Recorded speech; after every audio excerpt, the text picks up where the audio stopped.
UP in limelight है और UP का फ्यूचर ब्राइट है, तभी तो भौकाल टाइट है। खबर कमाल और यूपी का हाल बताने आई है प्रियांशी मिश्रा। आज का भौकाल आप सभी को मेरा सादर प्रणाम। यूपी में हुए 9 सीटों पर उपचुनाव में हारने के बाद समाजवादी पार्टी के मुखिया अखिलेश यादव कहीं भी अपना भौकाल नहीं टाइट कर पा रहे हैं। पहले जब उपचुनाव में उन्होंने फर्जी वीडियो अपने एक्स पर पोस्ट करके बीजेपी को जमकर टारगेट किया था, लेकिन उसके बाद इलेक्शन कमीशन ने उनको जमकर फटकार भी लगाई थी और अब एक बार फिर से अखिलेश भैया ट्रोल हो रहे हैं सोशल मीडिया पर। तो चलिए फिर शुरू करते हैं आज का प्रोग्राम। उत्तर प्रदेश के प्रयागराज में होने जा रहे महाकुंभ मेला 2025 को लेकर तैयारियां पूरी की जा रही हैं। पीएम नरेंद्र मोदी पिछले कुछ दिनों से प्रयागराज पहुंचकर तैयारियों का जायजा खुद ले रहे हैं। सीएम योगी आदित्यनाथ 12 साल बाद होने जा रहे महाकुंभ को भव्य और दिव्य बनाने की रणनीति को लेकर लगातार उसका निरीक्षण कर रहे हैं। इसी बीच समाजवादी पार्टी अध्यक्ष और पूर्व मुख्यमंत्री अखिलेश यादव ने महाकुंभ की तैयारियों पर सवाल उठाना शुरू कर दिया है। प्रयागराज महाकुंभ 2025 को लेकर भाजपा के कुशासन मॉडल का विशेष समाचार बुलेटिन पेश कर रहे हैं। इस पर लोगों की प्रतिक्रिया भी आने लगी है। पांटून पुल का उठाया मुद्दा। अखिलेश यादव ने गुरुवार को पीडीए रिपोर्टर की सूचना पर पांटून पुलों का मुद्दा जमकर उठाया। उन्होंने कहा कि प्रयागराज महाकुंभ को लेकर 22 पांटून पुलों का निर्माण किया जाना था। इनमें से अब तक केवल यातायात लायक 9 पांटून पुल बन पाए हैं, बाकी सब 9, 2, 11 हैं।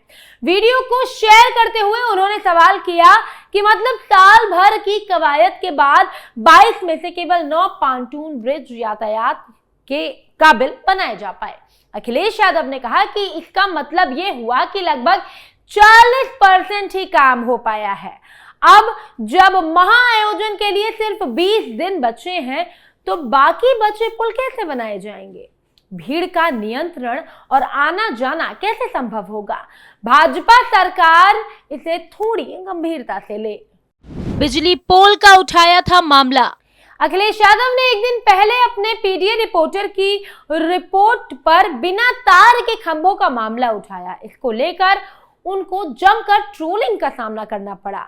अपनी रिपोर्ट में अखिलेश ने लिखा था कि देखो भाजपा सरकार के अचंभे, बिना तार के खंभे।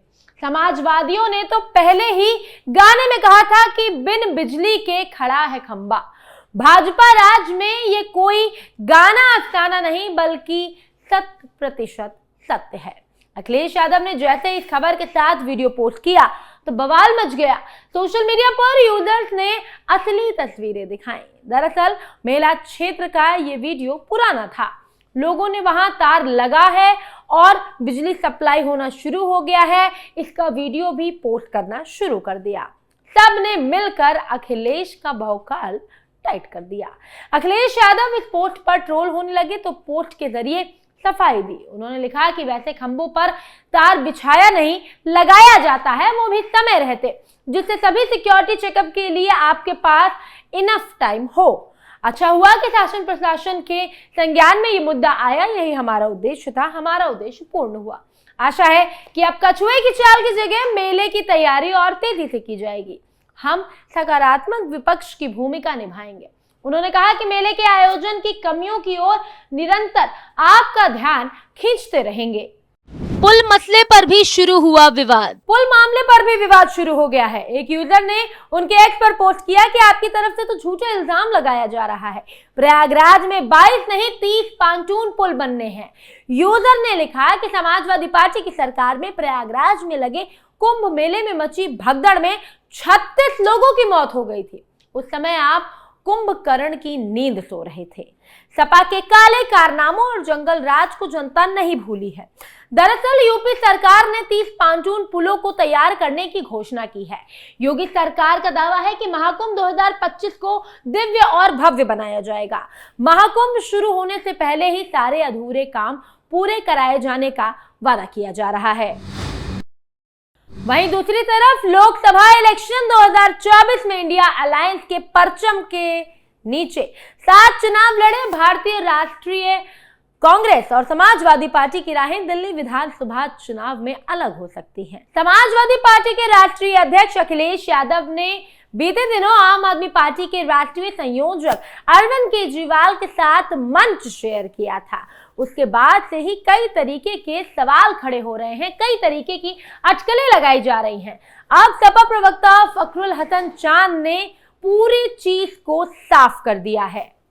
दिल्ली में साल 2025 की फरवरी में विधानसभा चुनाव के संदर्भ में चांद ने कहा कि दिल्ली में आम आदमी पार्टी और कांग्रेस अलग अलग चुनाव लड़ रहे हैं, तो आरोप भी लगेंगे, कुछ बातें भी होंगी। सपा प्रवक्ता ने कहा कि सपा के राष्ट्रीय अध्यक्ष हमारे अखिलेश भैया ने पहले ही ये बात क्लियर कर दी थी कि दिल्ली में आपका समर्थन करेंगी, यानी अब सपा आपका सपोर्टर बनेगी। कुछ बातें इंडिया अलायंस के नेतृत्व को लेकर हो सकती हैं, कुछ मतभेद भी हो सकते हैं, लेकिन सपा चाहती है कि इंडिया अलायंस मजबूत रहे। राष्ट्रीय स्तर पर सपा भारतीय जनता पार्टी को हराने के लिए किसी के साथ भी हाथ मिला सकती है। नवंबर 2024 में यूपी में विधानसभा चुनाव की 9 सीटों पर खत्म हुए उपचुनाव में भी सपा सभी सीटों पर चुनाव लड़ी थी।